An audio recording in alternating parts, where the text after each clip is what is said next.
Porque as armas da nossa milícia não são carnais, mas sim poderosas em Deus para a destruição das fortalezas, destruindo os conselhos e toda altivez que se levanta contra o conhecimento de Deus, e levando cativo todo entendimento à obediência de Cristo, e estando prontos para vingar toda a desobediência, quando for cumprida a vossa obediência. Que Deus possa iluminar o nosso entendimento e levar cativo todo o nosso pensamento nesse momento, a compreensão da sua palavra. Porque as armas da nossa milícia, elas não são carnais. Paulo começa aqui dizendo a respeito daquilo que é o entendimento, daquilo que é o iluminar de Deus para a vida do homem. Nós precisamos compreender que quando nós somos iluminados no nosso entendimento, nós vamos conseguindo então nos desvencilhar de muitas cadeias, de muitos sofismas, de muitas filosofias, de muitas crendices, que às vezes nos limita, que nos deixa apegado àquilo que faz parte de nossas superstições, aquilo que faz parte do que acreditamos como certo, e muitas vezes nos agarramos a essas verdades, não como verdades absolutas, mas as verdades relativas, ou seja, a minha verdade, a sua verdade, que diverge da verdade de outro. E muitas vezes nós nos apoiando sobre isso, nós começamos a ficarmos escravos dessas circunstâncias. Ficamos escravos e somos muitas vezes tomados por esta situação a ponto de não conseguir compreender de fato que a verdadeira liberdade que foi dada ao homem não são de fato cadeias, porque existem pessoas que estavam em cadeias, porém eram muito mais livres do que aquelas que estavam na rua. Porque a liberdade ela está no entendimento, a liberdade está na mente. A Bíblia deixa bem claro isso, que o povo de Deus foi destruído porque lhe faltou isso, faltou entendimento. O entendimento, quando ele é de fato absorvido, nós conseguimos nos desvencilhar de qualquer proposta que nos leve para longe da verdade de Deus. A Bíblia diz: conhecereis a verdade, né? E a verdade vos libertará. Então a verdade que vai libertar, não como um ato, como se fosse um movimento meio sincrético, alguma coisa voltada a uma magia que vai libertá-los de algum tipo de sentimento, de dores, como se uma oração, ou uma corrente, ou uma campanha, não, mas uma verdade. A verdade, quando ela chega, ela muda, e ela faz com que nós nos entremos em confronto conosco mesmo e comecemos a rever os nossos conceitos. Então, Paulo aqui ele vai falando porque as armas da nossa milícia, da nossa luta, desta batalha que estamos empenhados, elas não são carnais, ela não é sangue e carne, elas não são batalhas voltada apenas aos interesses ou aquilo que é humano, mas elas são poderosas em Deus para a destruição das fortalezas. Que fortalezas são essas?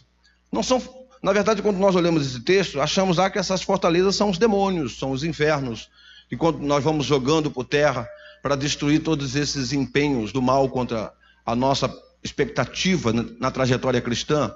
Mas, na verdade, a destruição das fortalezas são os sofismas que são colocados dentro de nós, são aquelas crendices que vamos levando com o passar do tempo, e às vezes são difíceis de nos apegar, porque nos sentimos muito confortáveis dentro dela. Vamos aí comigo, por favor, abra na sua Bíblia, Efésios capítulo 6, verso 10, muito conhecido de todos, aonde vai nos dando aqui algumas observações sobre as armas da nossa milícia. Efésios capítulo 10, verso 6, capítulo 6, perdão, verso 10 até o 18, que fala das armaduras de Deus. Diz assim: no demais, irmãos meus, fortalecei-vos no Senhor e na força do seu poder. Ou seja, seja fortalecido no Senhor e na força que emana do seu poder.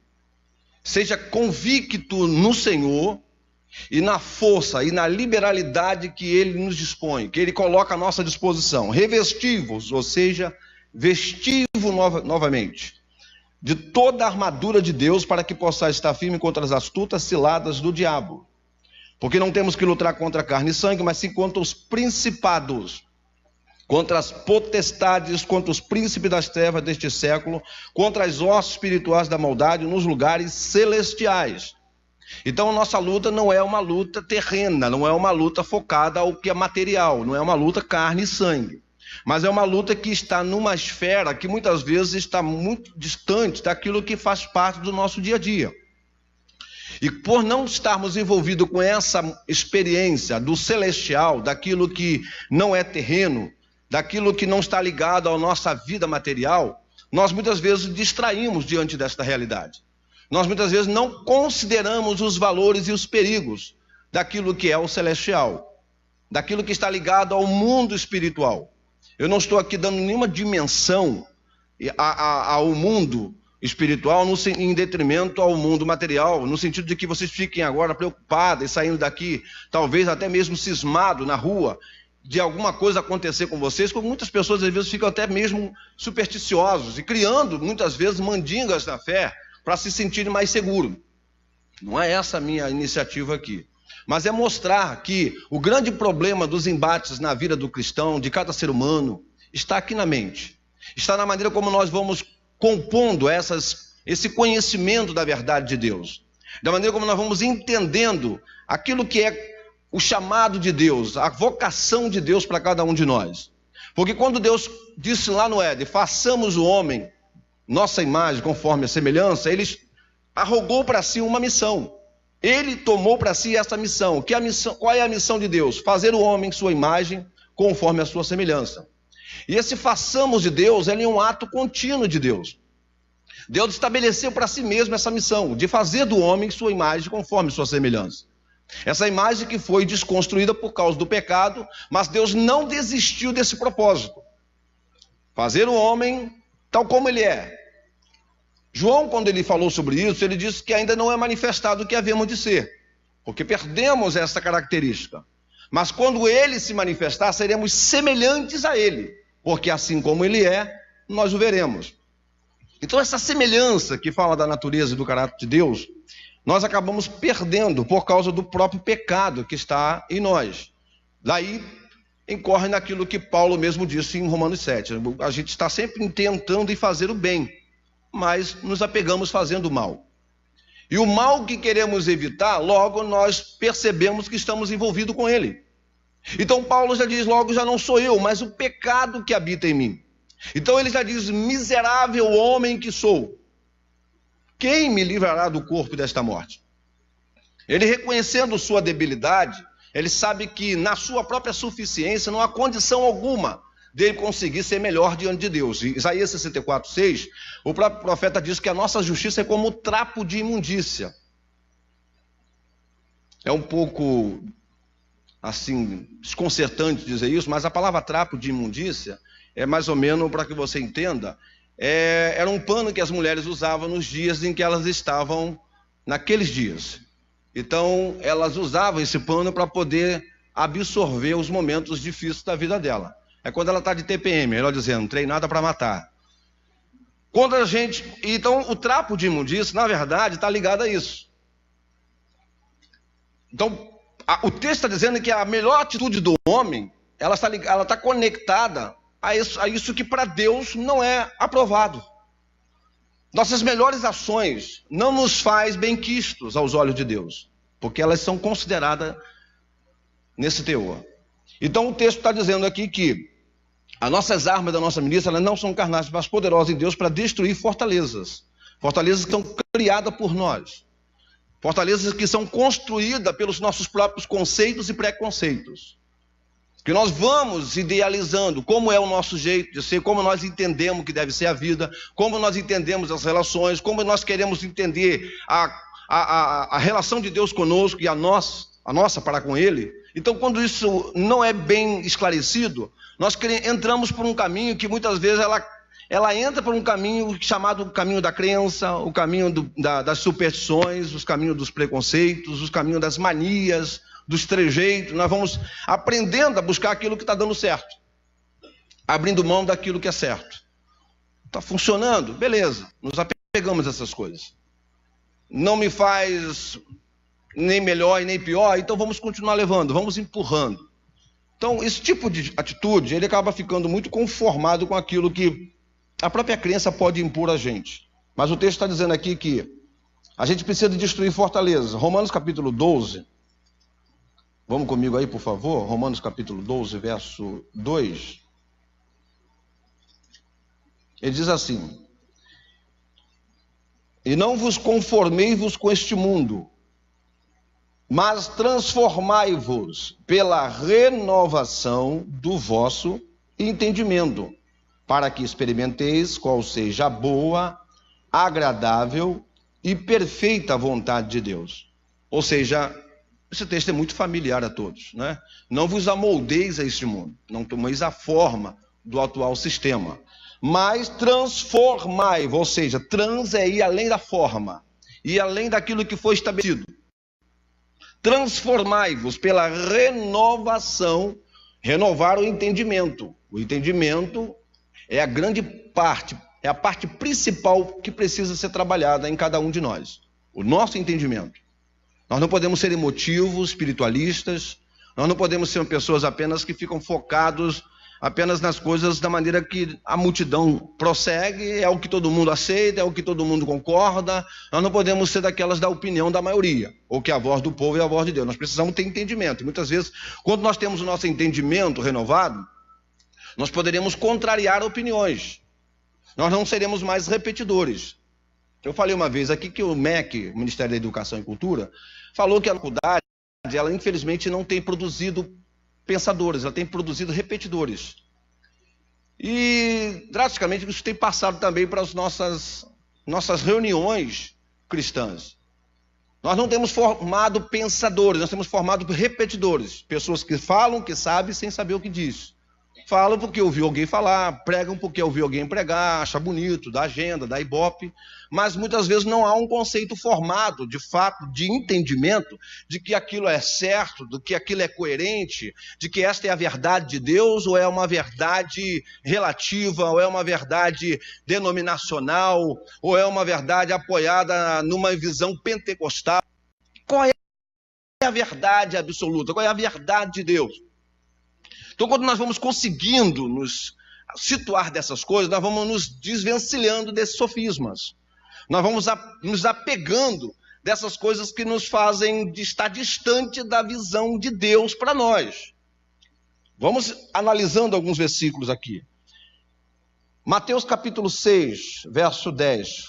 Vamos lá?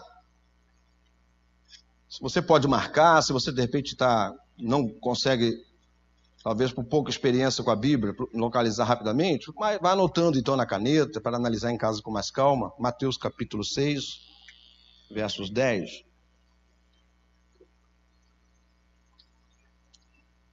É muito conhecido de vocês essa oração. O verso 10 diz assim: venha o teu reino, seja feita a tua vontade, assim na terra como no céu. Então, quando o reino de Deus manifesta sobre os homens, a compreensão da vontade de Deus começa a ser estabelecida. Porque o reino de Deus é o governo de Deus sobre os homens. O reino de Deus é o controle de Deus sobre nossas vontades. É Deus tomando de volta, colocando de volta no lugar aquilo que é devido. A pior coisa que Deus pode dizer a um homem, essa não é uma fala minha, é uma fala do reverendo Augusto, a pior coisa que Deus pode dizer a um homem é: seja feita a tua vontade.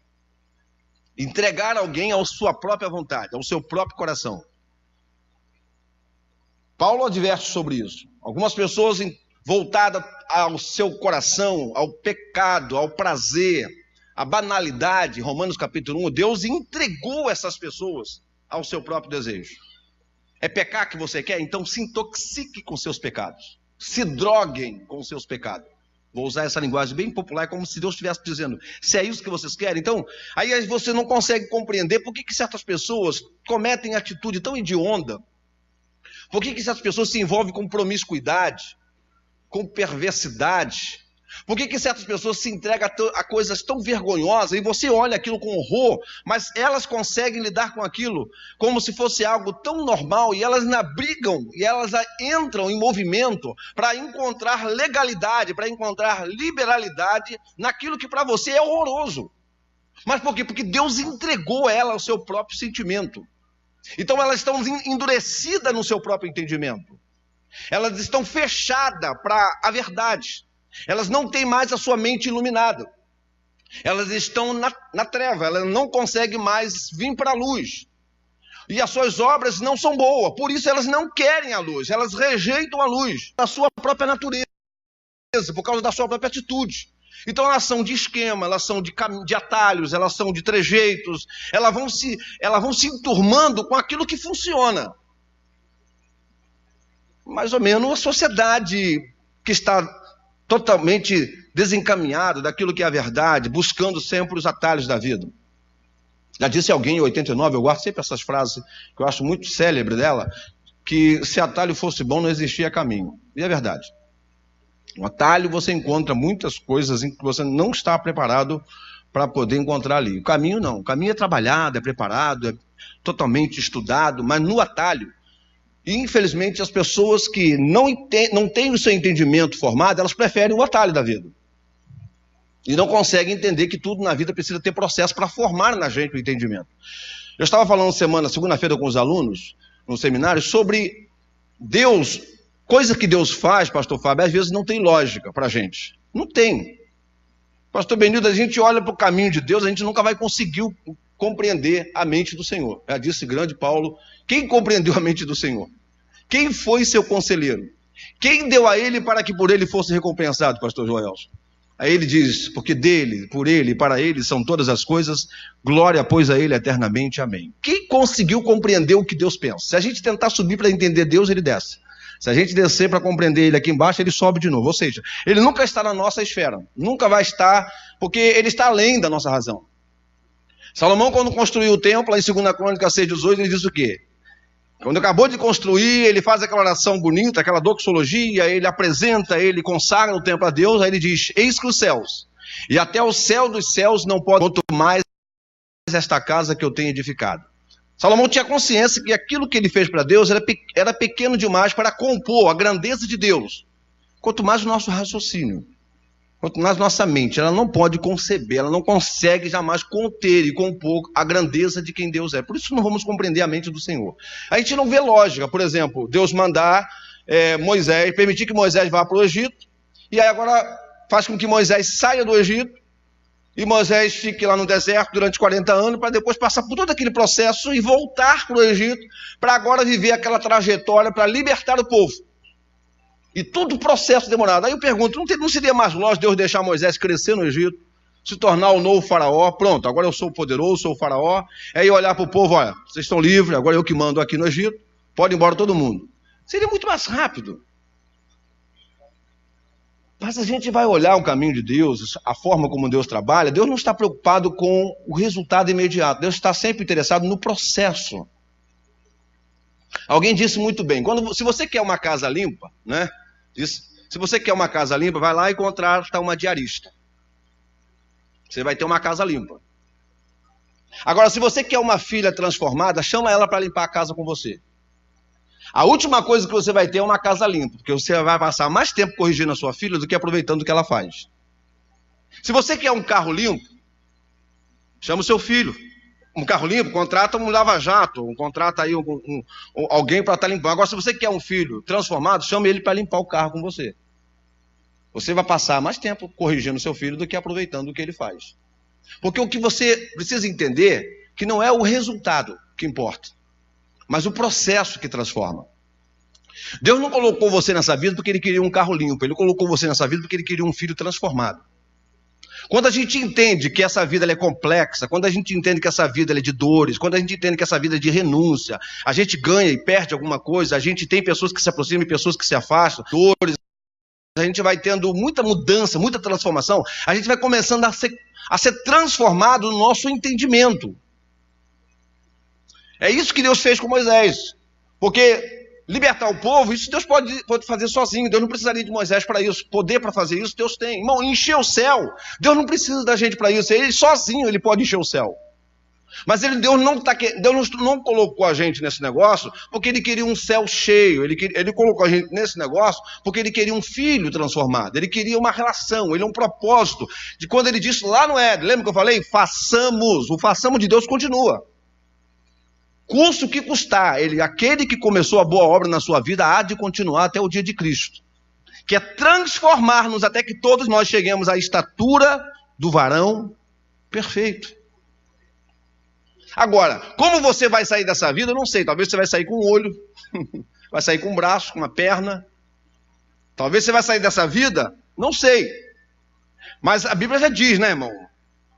É melhor você entrar, não é que você vai entrar no céu com um olho, tá? Não fica assim, então. É melhor você entrar no céu com um olho só do que com os dois e ir para onde? Para o inferno.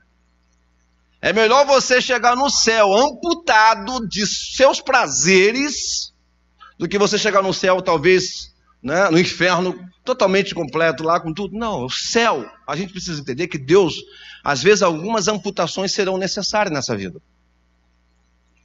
Perder não é fácil. A palavra decisão, a etimologia da palavra decisão é de mais cisão. Você nunca pode tomar uma decisão se não houver uma cisão. Para ter uma decisão, você precisa de quê? De um corte. Talvez para decidir você precisa cortar alguma coisa. Talvez cortar algumas relações, alguma amizade, cortar algum negócio que está te afastando de Deus, cortar alguma coisa que está se tornando ídolo na sua vida, porque ídolo é aquilo que toma o lugar de Deus na sua vida. Ídolo é aquilo que tem uma prioridade no seu dia a dia. Ídolo é aquilo que você pensa mais. Porque se você ressuscitou com Cristo, você precisa pensar no quê? Nas coisas que são de cima. Sejamos reais, a gente pensa no Vasco, no Flamengo, a gente pensa no Fluminense, a gente pensa no trabalho, a gente pensa no salário, a gente pensa nas contas, a gente pensa nos problemas que temos, a gente pensa em muita coisa, não é que não temos que pensar, mas somos consumidos por isso e pensamos muito menos. Porque o propósito daquilo que vivemos no dia a dia, irmão, não é viver uma vida alienado. Você está na terra, com certeza. Mas precisa entender que a gente está aqui para que a vontade de Deus seja feita aqui na terra, como Ele planejou aonde? No céu. Porque se nós não compreendermos isso, nós não vamos ter o nosso entendimento renovado, transformado. Quem está compreendendo aqui a mensagem, irmão? Eu espero que eu faça entendido aqui aquilo que Deus está colocando neste assunto para compartilhar com vocês. Que quando a gente começa a compreender isso, a gente vai perceber que muitas coisas serão frustradas nessa vida, porque não é a nossa vontade, é a vontade de Deus. Eu já falei aqui algumas mensagens, que todas as vezes que você vê que alguma coisa não deu certo, que você viu que foi desapontado, você ficou frustrado, é porque os planos de Deus continuam em frente. Porque se teus planos derem certo, parece que Deus te entregou o seu próprio caminho. Não quer dizer que não vai dar certo algumas coisas, mas não pode estar dando tudo certo. Alguma coisa está errada. Se tudo está fluindo, a gente precisa reavaliar. Peraí, está tudo dando certo para mim? Estou me tornando um crente de sofá, Coca-Cola, tudo na vida boa demais, está muito tranquilo para mim. Estou me sentindo um Jabes, não tem problema, orei para não ter problema e Deus fez a minha vontade. Aí tem alguma coisa errada. Aquele homem, ele não teve problema na vida, mas também não teve história. Agora, Paulo foi um homem de naufrágio, um homem de pedradas, um homem que sofreu açoite, um homem que teve tanta coisa. Ele passou, mas ele teve o quê? História. E a gente precisa ter história. Porque a gente um dia se vai. E a gente precisa entender que a nossa presença, a nossa história, aquilo que somos, aquilo que fomos, precisa ficar. Porque nós vamos ser glorificados, o nome de Deus, perdão, vai ser glorificado na nossa vida pelas nossas obras. Ele diz o quê? Eu vos chamei, vos nomeei para que vá e dê fruto, e o vosso fruto permaneça. Eu tenho que trabalhar, eu tenho que ter uma vida cristã, não uma vida breve. Eu não posso estar pensando na vida temporânea. Eu tenho que pensar numa vida que é eterna. Porque eu num caminho temporal. Eu fui chamado para viver num caminho eterno. E quando eu estou preocupado somente com aquilo que é dessa vida, eu estou focado naquilo que Jesus condenou. O amanhã. O amanhã é mau. Então, o que o salmista diz? Vê se há em mim algum caminho mau. Ou seja, temporal. E guia-me pelo caminho eterno, do qual eu faço parte, para o qual eu fui chamado. Então o caminho eterno não é o quanto eu vou eternizar minha vida aqui, não. É o quanto o legado da minha caminhada vai marcando pessoas que virão depois. Porque eu preciso ser esse que semeia. Lembra do que disse a palavra de Deus? Paulo plantou, Apolo regou, mas Deus deu o crescimento. Ou seja, são etapas, mas são etapas que colaboram para quem vem depois. Não é um trabalho feito só. Então, quando eu começo a ter essa consciência, eu vou começar a compreender a dimensão da vontade de Deus na minha vida. Vamos lá, por favor, livro de Josué, capítulo 5. Porque se eu não compreender isso, irmão, eu vou sendo manipulado por qualquer sofisma, por qualquer modismo. Eu vou ficando uma pessoa talvez até mesmo tímida diante da verdade de Deus e não consigo aproveitá-la. Porque eu estou vivendo uma vida com medo, uma vida de ansiedade. Josué capítulo 5, essa história aqui é uma história da circuncisão dos filhos de Israel. E no capítulo 5, ainda no verso 1, você vai encontrar ali embaixo, dizendo assim: derreteu-se-lhes o coração e não houve mais ânimo neles, por causa dos filhos de Israel. Aqui está falando que quando o povo de Israel está chegando para poder tomar a cidade, tomar Canaã, a notícia vai chegando na frente. Que esse povo é um povo de vitória, de conquista, de que Deus, Jeová, é por eles, de que eles estão tendo sucesso, o Mar Vermelho se abriu, as pragas que caíram lá no Egito. Então a história foi chegando primeiro. E aí o coração desse povo, quando sabe que Israel está chegando, começa a derreter de medo. Só que qual é a situação? Como é que Israel está se comportando? Será que Israel está confiante, está seguro? Será que Israel está de fato bem resolvido no seu chamado, entendendo que eles estão diante de tantos sucessos, tantas vitórias que Deus lhes deu? Será que isso de fato tem transformado sua mente? Ou eles estão vivendo muito aquém daquilo que Deus já fez e não compreendendo a dimensão da obra de Deus? Veja o comportamento deles. Verso 6. Porque 40 anos andaram os filhos de Israel pelo deserto, até se acabar toda a nação dos homens de guerra que saíram do Egito, que não obedeceram à voz do Senhor, os quais o Senhor tinha jurado que lhes havia de deixar ver a terra que o Senhor jurara a seus pais, dar-nos terra que mana leite e mel. Porém, em seu lugar pôs seus filhos a este, Josué circuncidou, porquanto estavam incircuncisos, porque os não circuncidaram no caminho. E aconteceu que, acabando de circuncidar toda a nação, ficaram no seu lugar do arraial até que sararam. Disse mais o Senhor a Josué: hoje resolvi sobre vós o opróbrio do Egito, pelo que o nome daquele lugar se chamou Gilgal até o dia de hoje. Eu estou fazendo leitura alternada, mas você pode analisar o contexto depois. O que Josué está dizendo aqui? Esse povo, ele está ouvindo a promessa de Deus que está prestes a se cumprir de entrar na terra prometida. Porém, esse povo, quando sabe da notícia de que essa terra é uma terra de desafios, tem gigantes, tem obstáculos, não é uma terra que vai chegar de mão beijada para eles, mesmo que o Senhor lhe está prometendo, o povo começa a ficar um pouco acuado, e eles começam a ficar tímidos e com medo. Eles estão livres, eles estão libertos do Egito, já não são mais escravos, mas quando Deus fala para eles, Moisés o encoraja para ir adiante, eles começam a se sentir tímidos e acham que não vão conseguir. Não há como alcançar esta promessa. Por quê? Porque a mente deles ainda estava condicionada à escravidão. Eles ficaram tanto tempo condicionados a açoite, condicionados a estar servindo como escravos a outros, que eles não conseguiram se desvencilhar desse tipo de percepção de vida. Se tornaram escravos da sua própria condição. Então Josué começa a dizer que é preciso remover esse coração incircunciso deles. Josué usa aqui de uma forma muito drástica, que é fazer mesmo uma circuncisão. Ele passa uma navalha na carne deles. Mas ela está tipificando a mente nossa quando ainda é escrava, a mente nossa quando ainda, apesar de já termos vivido os avanços, de termos sido libertos das prisões, das cadeias do pecado, mas ainda conseguimos ser dominados pelo medo, conseguimos ainda ficarmos dominados pela situação de alguém que caminha na fé cristã, mas parece que vive mais com medo de Deus do que de fato conhecendo a Ele como um pai, do que tendo de fato uma relação com Ele, como alguém que o ama. Lá em Romanos capítulo 8, verso 16, Deus diz assim, que Ele não nos deu espírito de temor, para outra vez estarmos em escravidão. Mas Ele nos deu o quê? Espírito de adoção, pelo qual nós clamamos, Abba, Pai.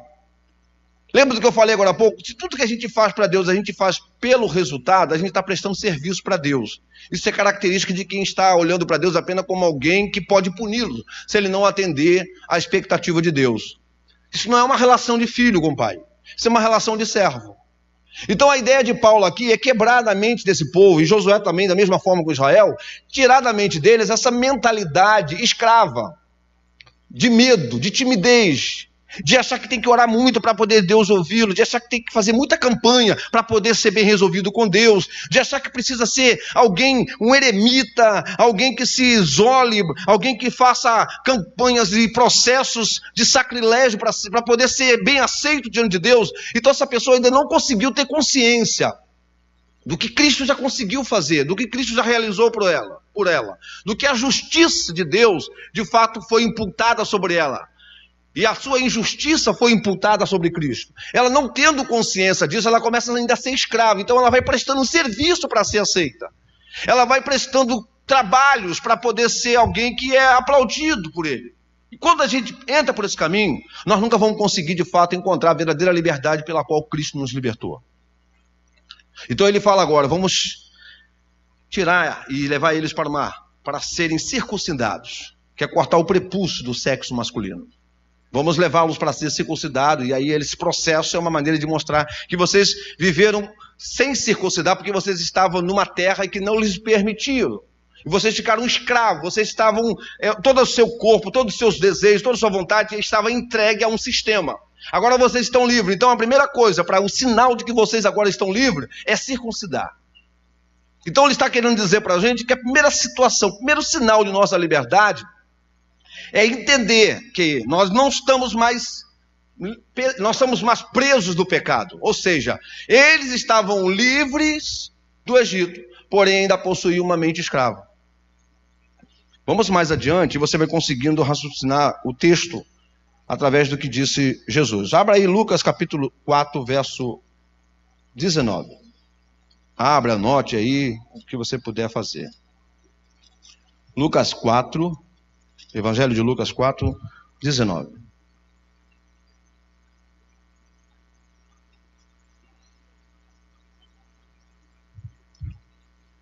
(18 e 19) para poder melhor entender o contexto. O Espírito do Senhor é sobre mim. Quem está falando aqui é Jesus. Pois que me ungiu para evangelizar os pobres, enviou-me a curar os quebrantados do coração, a apregoar liberdade aos cativos, dar vista aos cegos e pôr em liberdade os oprimidos, a anunciar o ano aceitável do Senhor. Preste atenção aqui, irmão, olha só. Apregoar a liberdade aos cativos, dar vista aos cegos e pôr em liberdade os oprimidos. Entre apregoar a liberdade aos cativos e pôr em liberdade os oprimidos, o que vocês veem aqui no meio? Dar vista aos cegos. Olha o segredo de Jesus aqui. Primeiro ele apregoa, primeiro você prega a liberdade, faz as pessoas ter consciência de que elas são livres. Para que elas possam de fato viver essa liberdade, você primeiro prega a liberdade. Após pregar a liberdade, elas nunca vão viver essa liberdade se não for iluminado no seu entendimento. Apregoar não dá liberdade ainda. A liberdade só é concedida quando nós somos iluminados no nosso entendimento, ou seja, dá vista aos cegos. Estou entendendo a lógica de Jesus aqui? Então, é o que Josué está falando para o povo. Vocês estão livres, mas se comportam como escravo. Vocês já saíram do Egito, mas vocês ainda estão vivendo o sistema de estar agradando Deus como se fossem servo. Deus já não vos deu mais espírito de temor para estar com medo dele. Vocês não podem ser pessoas que vão para a igreja para cumprir uma crença e precisam cumprir certos tipos de liturgia, certo tipo de prática, para que Deus lhes aceite, porque isso é atitude de servos. Vocês precisam ter consciência de que vocês agora são filhos, e filhos não têm mais uma relação de temor, mas uma relação de amor com o pai. Filhos já não andam mais com timidez, filhos já podem entrar com a cara descoberta para conversar com ele. Filho já chama-o de meu pai, é um pronome de posse, de conhecimento, de que você agora por direito, porque nós não éramos filhos. Mas agora todos quantos receberam, deu-lhes o direito de serem chamados filhos de Deus. Você já pensou o privilégio que nós temos? De criação, e depois, pelo pecado, nos tornamos escravos, e agora sermos chamados filhos de Deus. É algo muito maravilhoso, irmão. É algo que é tremendo para a gente, que traz paz ao nosso coração, quando a gente entende uma relação de família. Essa foi a missão que Deus colocou para ele.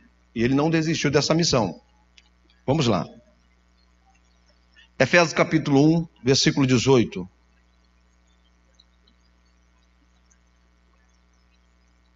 Paulo continua dizendo. Efésios capítulo 1, verso 18. Tendo iluminado os olhos do vosso entendimento, para que saibais qual seja a esperança da sua vocação e quais as riquezas da glória da sua herança nos santos. Que maravilha, irmãos. Quando nós temos o nosso entendimento, nossos olhos iluminados no entendimento, nós passamos a ter consciência da nossa vocação. Nós já não somos mais espectadores. Nós não estamos mais assistindo à vida que passa. Nós somos participantes desta vida. Nós temos a consciência que o nosso chamado não se limita a um microfone. Nós temos a consciência que o nosso chamado não se limita a um terno, a uma gravata. Nós sabemos que Deus agora não está procurando cargo, Deus está procurando função, alguém que funcione. Deus não está procurando, como disse o professor Alfeu, perfeitos adoradores, mas verdadeiros adoradores. E eu costumo sempre lembrar comigo mesmo que os verdadeiros adoradores nem sempre são perfeitos. E com certeza não. E graças a Deus que não. Porque se fosse perfeito, eles não estariam aqui. Nós precisamos entender que essa consciência começa a ser formada em nós e nós vamos compreendendo o quão é grande a missão que Deus colocou sobre nós. Por isso eu venho dizer a vocês que vocês não têm uma missão, vocês estão vivendo uma missão que é de Deus. Essa missão é dele e vocês estão incluídos nessa missão. É a missão de Deus. Por isso que vem e vão, pessoas vão passando e novas pessoas vão chegando. Por quê, irmãos? Porque a missão pertence a Deus. E Ele colocou para si mesmo essa tarefa. E Ele vai cumprir tudo aquilo que foi designado. Porque pode ter certeza, irmão, ainda que você não entenda as coisas que acontecem na sua vida.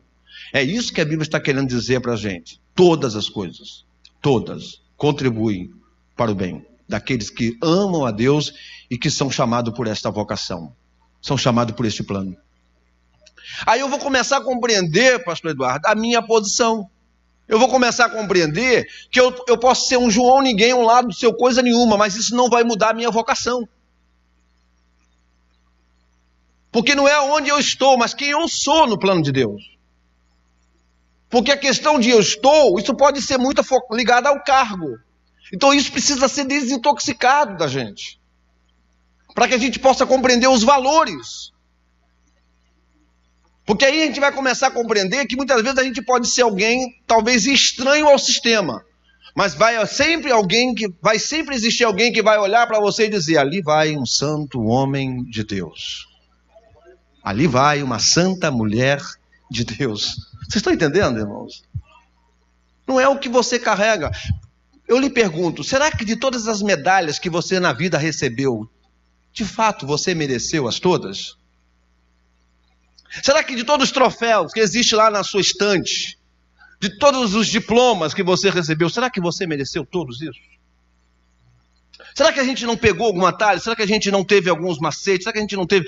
Porque a vida, nós somos pressionados para alcançar o que o sistema nos impõe. Mas nós somos muitas vezes agredidos por essas coisas para que possamos rever de fato quem somos. Então, quando nós somos iluminados no nosso entendimento, nós começamos a compreender que a vontade de Deus, estabelecida no céu, sobre nós aqui na terra, Elas vão acontecendo à medida que nós percebemos que os nossos planos são frustrados. E aí nós vamos entendendo que esse é o nosso chamado. Iluminando os olhos, ó Deus, que esta noite nós possamos ser mais iluminados, olha, através desta palavra, porque ela é lâmpada para os nossos pés, ela é luz para os nossos caminhos. Não é quem prega, não é o quanto prego, não é o quanto fala, não é a nossa filosofia, não é o nosso vasto conhecimento, não é isso, irmão, não. É quem Deus chama, é quem Deus separa para esse chamado. É você estar pronto para entender que Ele vai te escolher, apesar das nossas debilidades. Ele vai falar através de você, apesar dos seus limites. Para que você reconheça o que Paulo diz: tenho, porém, este tesouro em vaso de barro, para que a excelência da glória seja de Deus e não de nós. O vaso precisa ser de barro. O vaso precisa reconhecer que há limites em si mesmo. Quanto mais nós vamos fazendo essa varredura, quanto mais nós vamos permitindo Deus vasculhar nossa alma, nosso interior, mais nós vamos compreendendo o quanto bondade e misericórdia nos seguem todos os dias de nossa vida.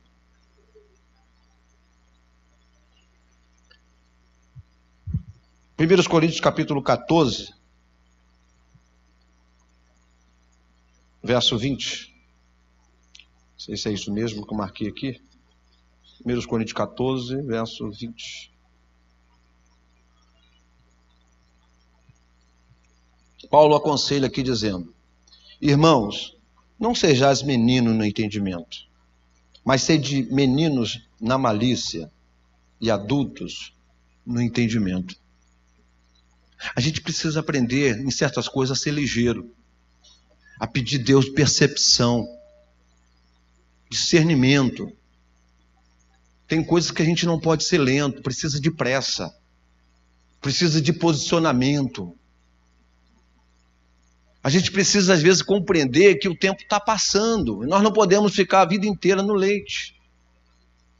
Precisamos sair dessa zona de conforto, e às vezes as circunstâncias nos levará a ter que sair desta zona de conforto, para nos colocar no lugar que de fato é a vocação a qual fomos chamados, para entender o chamado de Deus para a gente. Eu escrevi uma frase, ela não é minha, escrevi essa frase no Facebook, que se você se posicionar, se colocar a estar ao lado de Cristo, muitas pessoas vão te amar por causa disso. Muitos. Mas também muitas pessoas vão te odiar. O que fazer? Acostume-se a isso. Você vai ser amado por muito porque você está compreendendo a vontade de Deus, mas também você vai ser odiado. O que não pode haver na sua vida é a política da boa vizinhança. O que não pode haver na sua vida é saber se adaptar a qualquer circunstância. Não, você precisa se posicionar. E muitas vezes, quando somos iluminados no nosso entendimento, a gente vai começar a perceber que essa cultura daquilo que é a palavra de Deus, aquilo que é a verdade de Deus em nós, vai nos levar a estarmos distantes daquilo que o mundo tenta muitas vezes impor sobre nossas vidas. Nós não vamos conseguir nos conformar com esse mundo. Nós não vamos conseguir amar o mundo, nem o que no mundo há. Porque esse amor vai estar tão entranhado na gente que não se adequa, não tem como você conseguir conciliar as coisas de Deus com as coisas do mundo. A verdade vai estar tão inserida dentro de você que você não consegue mais conciliar com a mentira. Você não vai conseguir mais lidar com aquilo que é o erro, porque acaba se acostumando tanto que você acaba se tornando o próprio erro se você não permitir que a verdade entre. Então a Bíblia diz aqui: não sejais menino no entendimento. Essa palavra é para nós, irmão, por favor. Eu não estou aqui melhor do que você, não. Essa palavra é para nós. Nós não podemos mais ser meninos. Nós precisamos nos desvencilhar disso, tomarmos uma atitude de pararmos de ser meninos e meninas de Deus e começarmos a ser homens e mulheres de Deus. Começarmos a nos posicionar, a não ficarmos nos irritando por coisas tão pequenas. Precisamos lutar por coisas grandes e coisas que pertencem ao reino de Deus. Nós não podemos deixar nos estressar por coisas banais. Não vale a pena. Se alguma coisa tem que consumir, tem que ser o zelo pela casa de Deus, o zelo pela obra do Senhor. É isso que precisa estar nas nossas entranhas. O zelo de ver que nós honramos a Deus e queremos ver pessoas honrando esse Deus, que fez, que não economizou conosco, que deu o melhor. E nós não podemos dar nada melhor do que a nossa própria vida. Nossa vida, ainda que não seja boa, perfeita, mas é esta a melhor parte que podemos oferecer a Deus. Porque tudo que há em nós, bendiga o teu santo nome. E para finalizar, Efésios capítulo 4, versículo 14.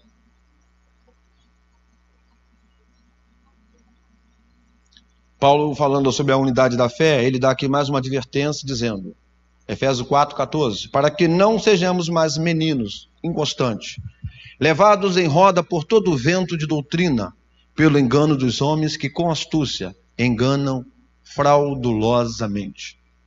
É por causa desse comportamento que muitas pessoas têm de ser meninos inconstantes, que muitas pessoas acabam manipulando-a com suas crenças, com suas doutrinas. Acabam deixando elas manietadas e ficam condicionadas àquilo que as denominações impõem sobre ela. Por ela não compreender a verdade de Deus, o sistema acaba dominando quem ela é. Então ela é escrava daquilo. Ela vai prestando para Deus sempre um serviço, a vida inteira. E a gente precisa entender que Paulo deixa bem claro. Quando a gente começa a ser adulto no nosso entendimento, nós não somos mais inconstantes. Nós somos firmes e constantes. Tudo que fizermos para Deus vai ser sempre abundante, porque sabemos que o nosso trabalho não é em vão. Não podemos talvez ser reconhecidos pelos homens. Não podemos talvez ser aplaudidos pelos homens. Mas há um Deus que diz o texto sagrado, eu sei as tuas obras. E isso é que importa. Malaquias escreveu que há um memorial diante de Deus. Tenha certeza, Deus tem memória. E a memória de Deus está guardando aquilo que você faz para Ele de todo o seu coração. Todo o nosso trabalho será aprovado no fogo da sinceridade. Madeira, palha e feno não resiste. Mas prata, ouro, pedra preciosa, pode ter certeza que preservam. Deus está avaliando o nosso trabalho, irmão. E é por isso que Ele nos prova, por isso que Ele nos testa. Por isso que cada dia Deus permite algumas coisas na nossa vida para que a gente saiba reconhecer de fato a razão da nossa fé, a razão do nosso chamado. Que Deus possa continuar falando através desta palavra e que incomode-nos nesta madrugada, que nos visite pelo Teu Espírito, que a palavra do Senhor nos tire da zona de conforto, se estamos, e que possamos entrar na zona do enfrentamento para mudar quem somos, para que Ele possa fazer em nós aquilo que de fato Ele planejou. Seja feita Sua vontade na terra, como Ele planejou no céu. Amém, queridos? Você pode aplaudir Jesus? Deus abençoe a todos.